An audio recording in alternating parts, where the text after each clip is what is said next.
All right, welcome to Focus Today, and it's always a delight to have back on the program our wandering, let's see what he just wanders a lot. He just, he's here, he's there, he's in New York, he's in Grants Pass, he's serving Grants Pass. That's right, serve Grants Pass. He's lost in Times Square. Bob Just is with us this morning, ladies and gentlemen. Hey, buddy, how are you? Good morning. It's so good to see you and be back at the Dove. You've been traveling, you've been all over the place?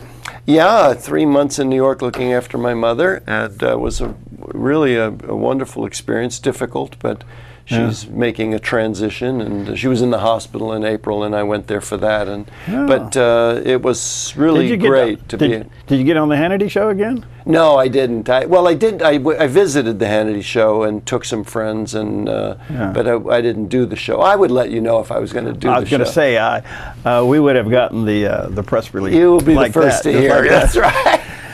Well, thanks for coming in. It's been a long time. A lot to cover for the segments we have together this morning. Let's jump right into it. I think that one of the big things is going to be whether or not the Republicans are going to show any kind of fortitude and contrast to the nonsense that's going on with this current administration.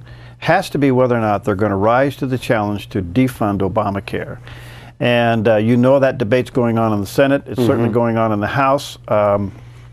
We think that it could get through the House. It gets over to the Senate, whether or not the Senate can drum up enough support to get it done. The president could literally shut the government down if Obamacare is left out of the budget. Right. But to me, aside from all the issues about Obamacare, and they're obvious because majority of Americans clearly don't want it and don't like it, is whether or not the Republicans have the fortitude to do this.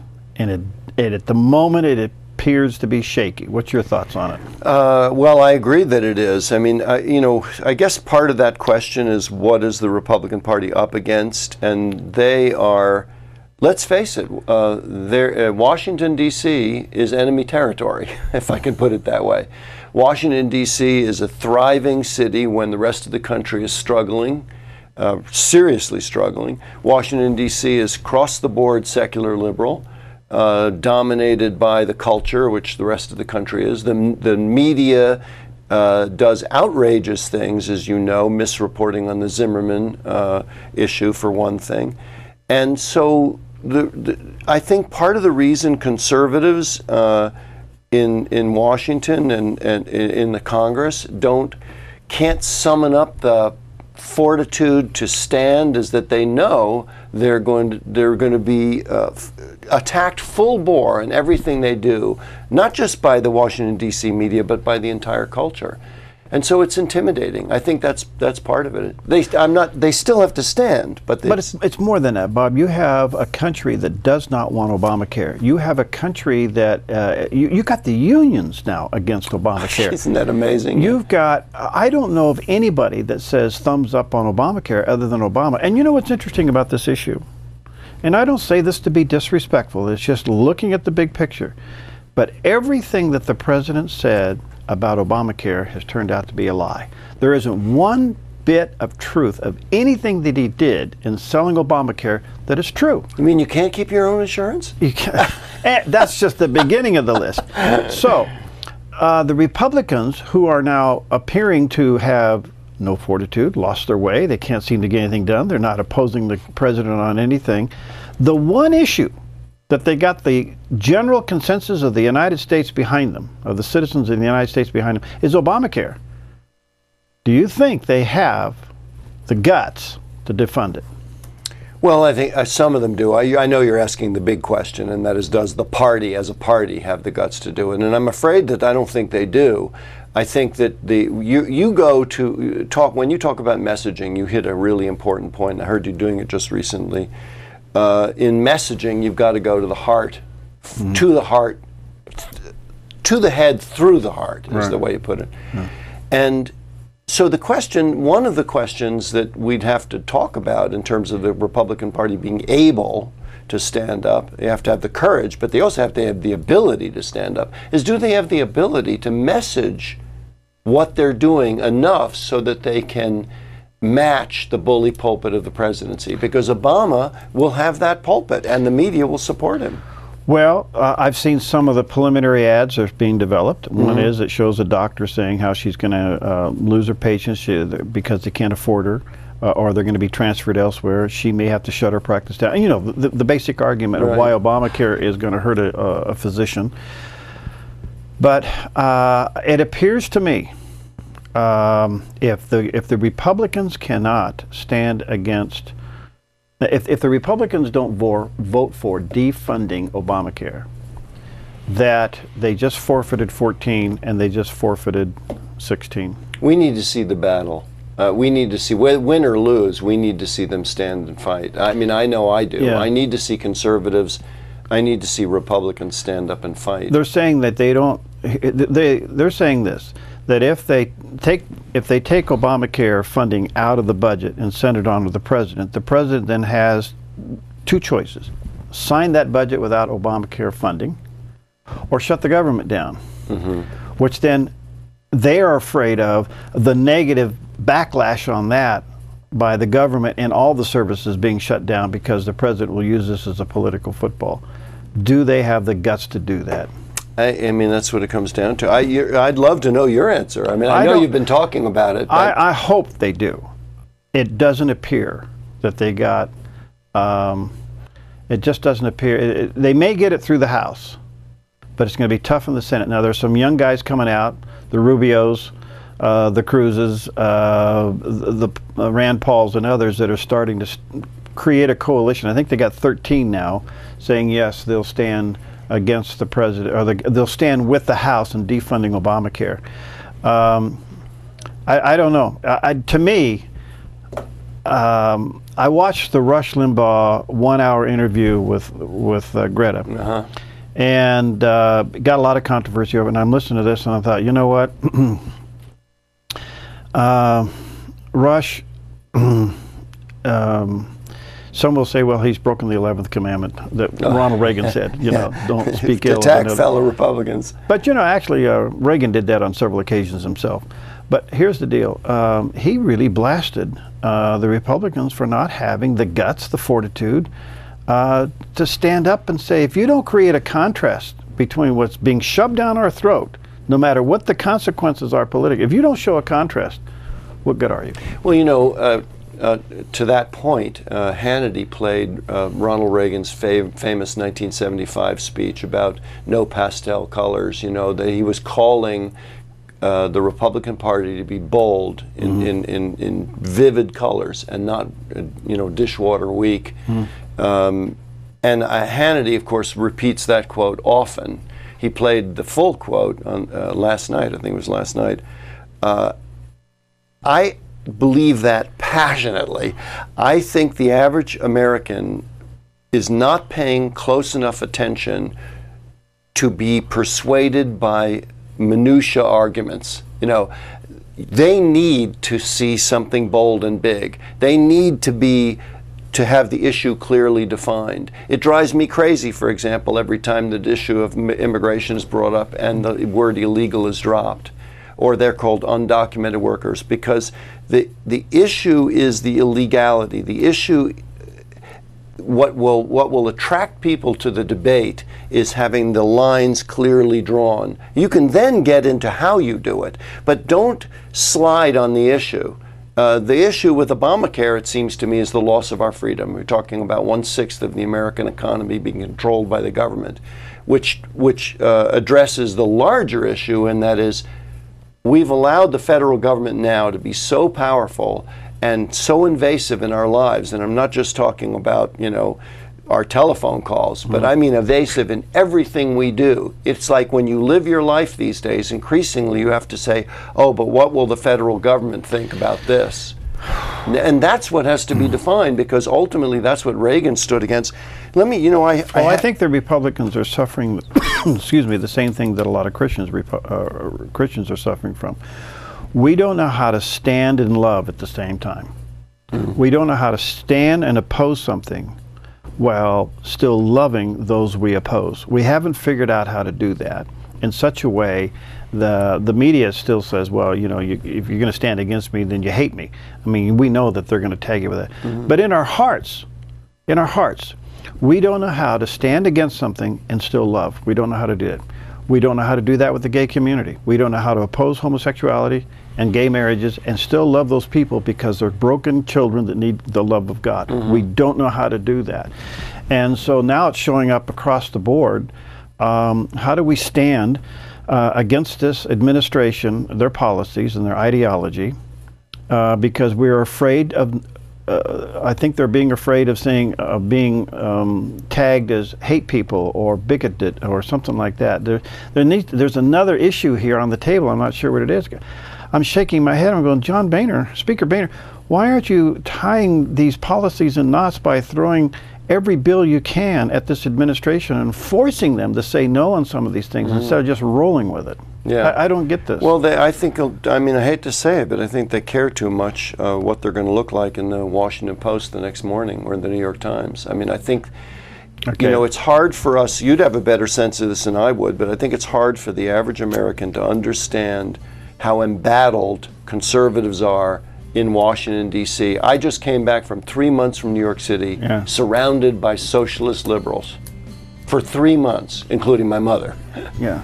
Let me tell you. There's a little radiation around you, Bob, right now. We'll take a quick break. If you want to join us, you're welcome to. But Bob Just in the house. We'll be right back.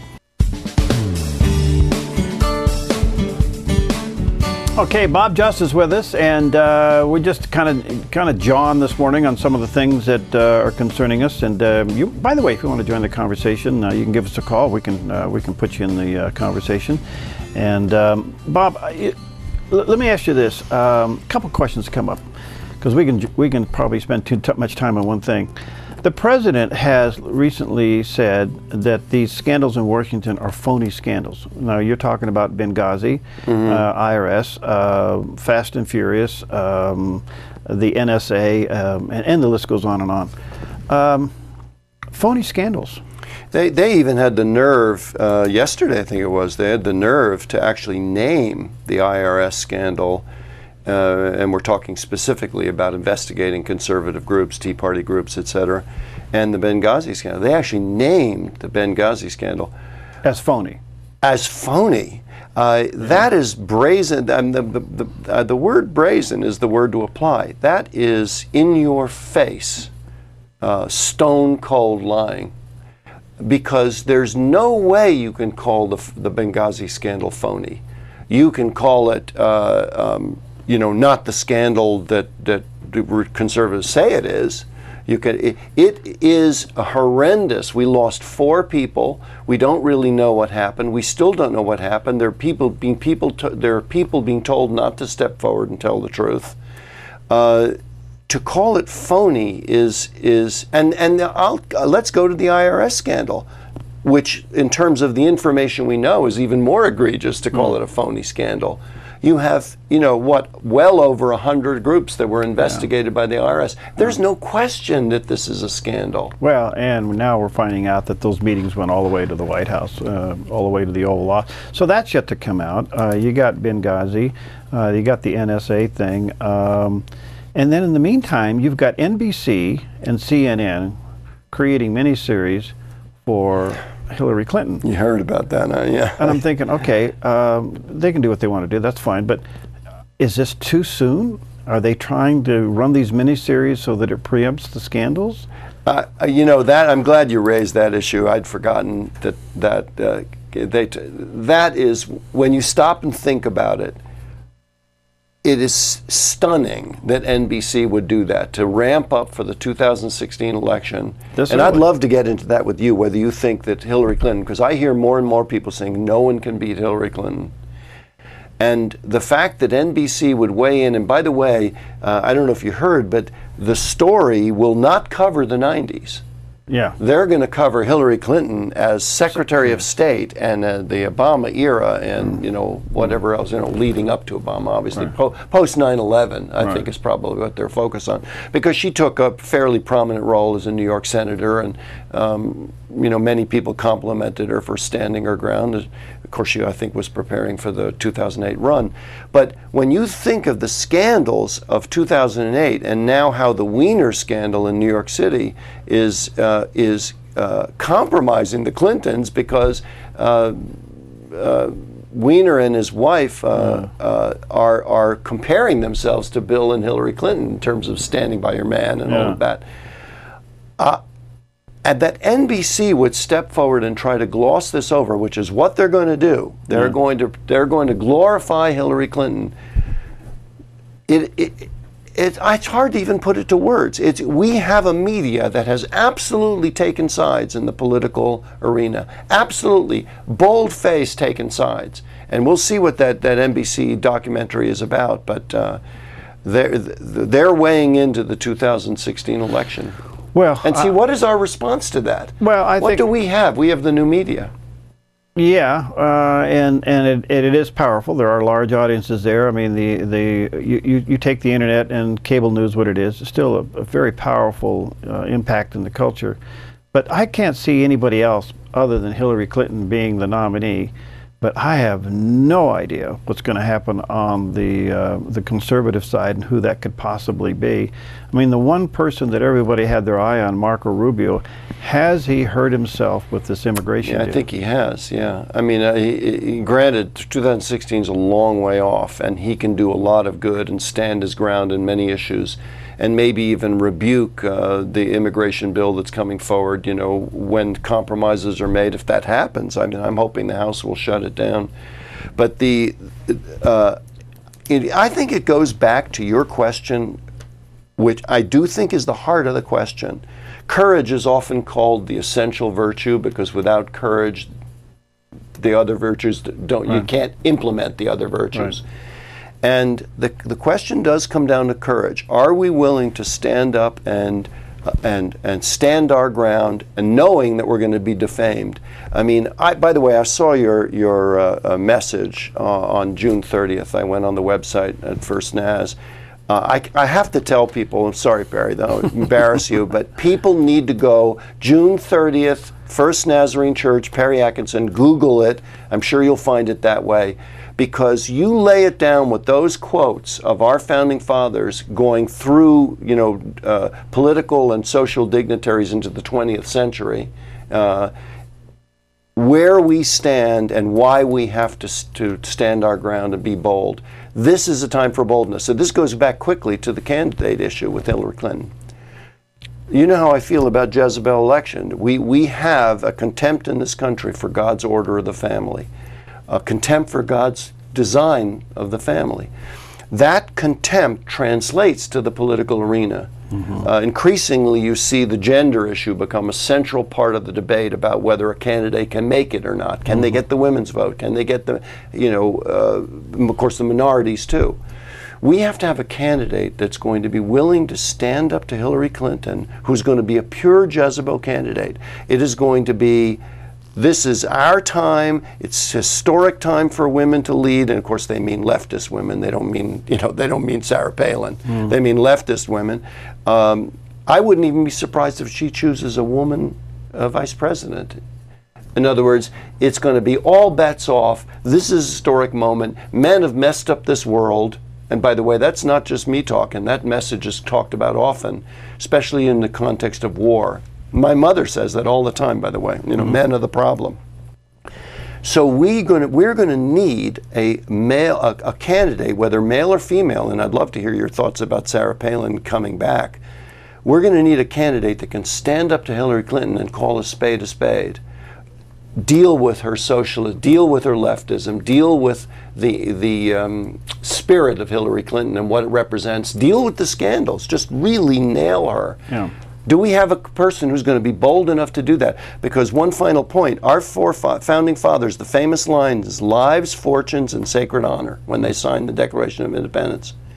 Lives we get, that's easy. Fortunes, okay, yeah, a lot of them lost their fortunes. What do we mean by sacred honor? Those guys knew that the moment they signed that declaration, they would be defamed by the British Empire. They would be called scoundrels, they would be called rebels, they would be called whatever name possible. We have to have a candidate that's willing to be called those names. The only way that can happen is, in my opinion, is the leadership of the Republican Party is going to have to sit down with the Tea Party movement and mend some fences.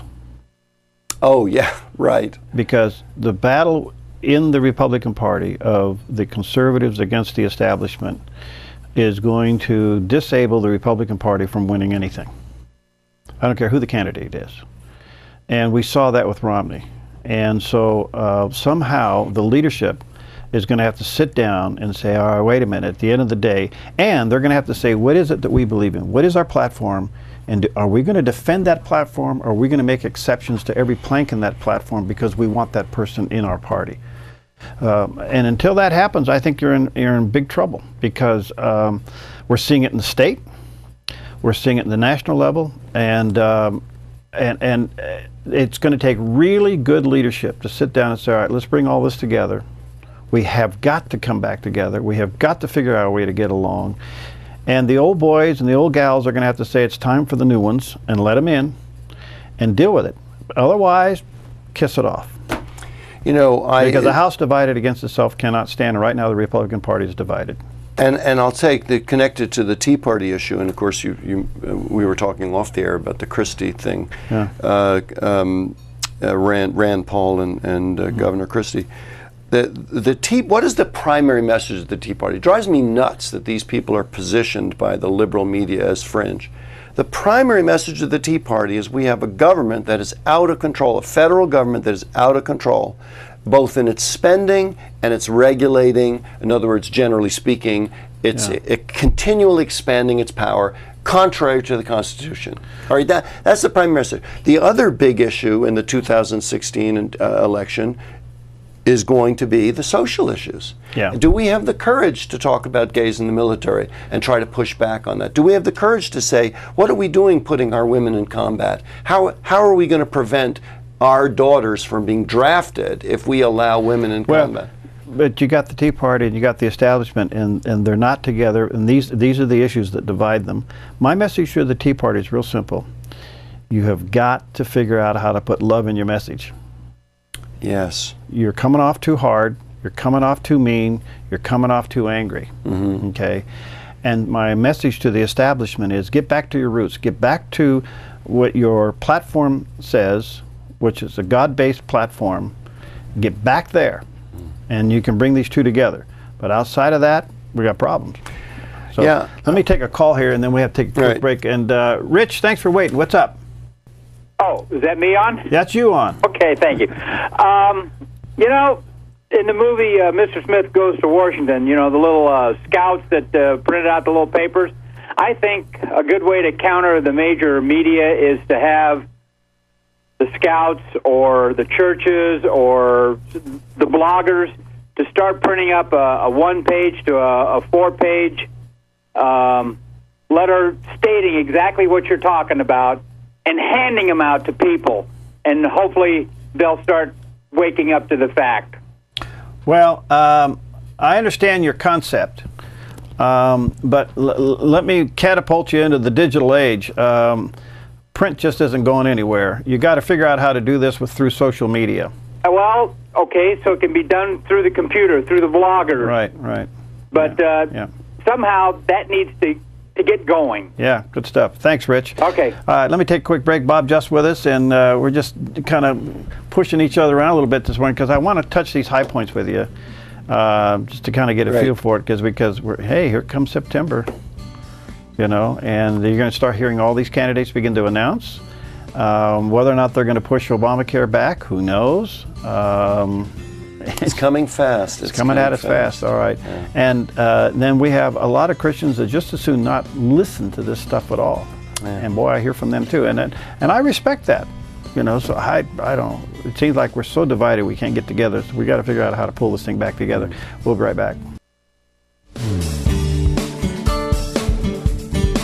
Okay, we're back, and always fun to have Bob just back in the studio with us, and just kind of jawing on a bunch of things. Let me kind of turn this a little bit, Bob. All right. It appears to me that everything we're talking about has a very genuine, deep spiritual component to it. And what I sense happening is that if I was the enemy, I'd divide and conquer. Yeah. So you got the party divided. You got conservatives divided.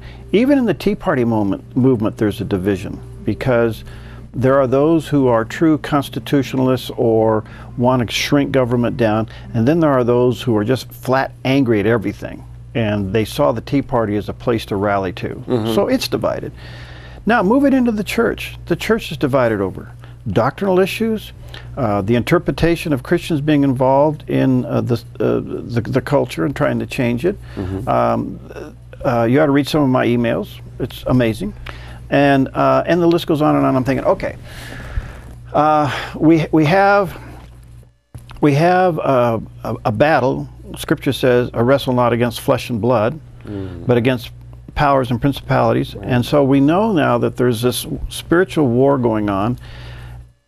Whose God is the one real God? Is it the God of Baal, which is government and bigger government and smart men and dumb men supposedly making all these decisions, and we're to bow to that? Or do we serve Christ and what he said in his word, and we go to the WWJD, what would Jesus do? Under every situation, do we run that through the JJ or the WWJD filter and everything we approach? I have changed my mind considerably on some issues, and I will say this, that I am looking for ways to reach the gay person. Sure. I can't tell you that I found it, you know, and I'm not going to give into their agenda, and I'm not going to give into their desires to legalize what they want to do. I oppose that, but I see them as broken people. What's the difference of a person who's locked up in that kind of an addiction versus someone who's on drugs, alcohol, or has got other issues going on in their life? We've excused these other things in the church, and we figured out a way to get along with it, but we haven't figured out how to administer that, and that's just one issue. Yeah. So it appears to me we are in a spiritual battle for the soul of America, unlike anything we've ever seen or witnessed. It's biblical, and yet we are not interpreting it as biblical. So there seems to be something else going on here than just President Obama getting away with everything. Yeah, no, it really is biblical. And of course, you and I have been talking about that for years. And I've got a quote related to this, and ironically, it's a quote from one of our 20th century famous enemies, and that's Joseph Stalin, who was the famous tyrannous, murderous communist leader during actually about half of the 20th century. He led Russia. And he said about America, he said, "America is like a healthy body, and its resistance is threefold." Its resistance, its ability to stay healthy, its immune system. He says it's patriotism, it's morality, and its spiritual life. If we can undermine these three areas, America will collapse from within. Morality. That's our enemy talking. Patriotism, morality, and spiritual life. So now when we read that, do we think that's just a communist leader talking? Well, we don't have Pledge of Allegiance in the school anymore. Okay. Right. Increasingly. You know, we have church has been demonized. Yeah. But the point is that who is he speaking for? Is this just some dictator speaking? I mean, you think of what he wants to attack. Our patriotism, under God America, our morality, understanding the family, understanding moral life, and our spiritual life, understanding that at the heart of everything is our relationship with Jesus Christ. And that's what they want to attack. Now, what is that? Well, that's the anti-God spirit. That's the Antichrist. And that's the spirit that is alive in this world and very aggressive. And the one that I get a lot is, well, you know, we shouldn't be involved in this, and we shouldn't be part of this, that this is sin run amok and God's going to do his thing and all this and that. Well, all of those elements, there's pieces of all of that is true. But here's where I am now beginning to see a greater clarity as to the mess. And I say this because, not as a fear, not to be sensational, I say this as a deep thing in my heart, because I was on the phone with it yesterday for 45 minutes to Washington, D.C. But the next thing coming at us is this thing called hate crime. Oh, yeah. And the hate speech, and what's the other one? The fairness doctrine. That's what I was looking for. Yeah. And the fairness doctrine. Can you imagine, folks, that every time I mention Jesus Christ on the air, that I got to go find an atheist and give them equal time? Right. Can you imagine that? It's a nightmare. And there's nothing to do with fairness. And one of the best things Ronald Reagan did was get rid of that so-called fairness doctrine. No question about it. And he got away, he threw out the window ascertainments and all the other things that we broadcasters have to go through. And so if they can't do it with a law, they'll do it with other policies. And I can't divulge some of the things that we're fighting right now, but I can tell you that it's serious. It's as serious as you can possibly get. And I'm looking at, well, wait a minute, could we lose one of these platforms because it's political correctness run amok? And the answer is yes. Yes. And as long as, you know, well, I don't want to go down there. Let's go to Sandy. Right. I could get off on my Hi, Sandy, you're next. Go ahead. Good morning. Hi. Good morning. What I would like to see is Bob and Perry team up with Frank Peretti and write a book called Piercing the Political Darkness. It would sell 1 million copies overnight. I'll never forget, Sandy, when I read that book. Piercing the Political Darkness. Piercing the Darkness is his book. Yeah, that's profound. It is a spiritual fight.